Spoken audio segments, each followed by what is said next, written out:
एबे भी आसला खुशी खबर सरकार कले बड़ घोषणा। तेज यही दिन मिलवाक समस्त भत्ता हिताधिकारी को 3000 टंका। तेज कई मानक भत्ता राशि 3000 टंका मिल से नहीं आसी किसी बड़ अपडेट। तेज कौन रही बड़ खबर जाना पूर्व आपण चैनल को प्रथम थरक आसते चैनल को सब्सक्राइब कर पाखे बेल आइकन को ऑल बटन में सेट कर दिंतु। आउ हाँ वीडियो को लाइक करी डिस्क्रिप्शन में लिंक अच्छी जाकि टेलीग्राम चैनल में जॉइन जातु।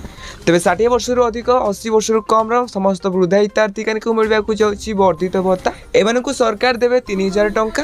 तेज आपण समझ कि सरकार आसा पूर्व समस्त को प्रतिश्रुति देते कि समस्त भत्ता हिताधिकारी को 3500 टंका दिज्व। किंतु सरकार कौन कले जो 80 वर्ष अधिक से 3500 टंका देले। आउ जो भिन्नक्षम अक्षमता 80% अधिक से 3500 टंका देले।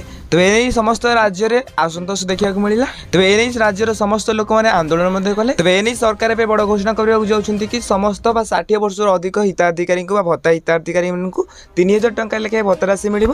तेज विशेष सूत्र जना पड़ी कि जून मास शेष सुधा समस्त भत्ता हिताधिकारी को 3000 टंका लेखाएं भत्ता राशि मिल। तेज केवे भत्ता राशि 3000 टंका कर सरकार ए बड़ घोषणा करेंगे जेकोसी मुहूर्त में। तेज आपने सर्वप्रथम जानापी आम चैनल को सब्सक्राइब कर हाँ क्योंकि वीडियो देखुं निहत भाव कमेंट बॉक्स में कमेंट करूँ।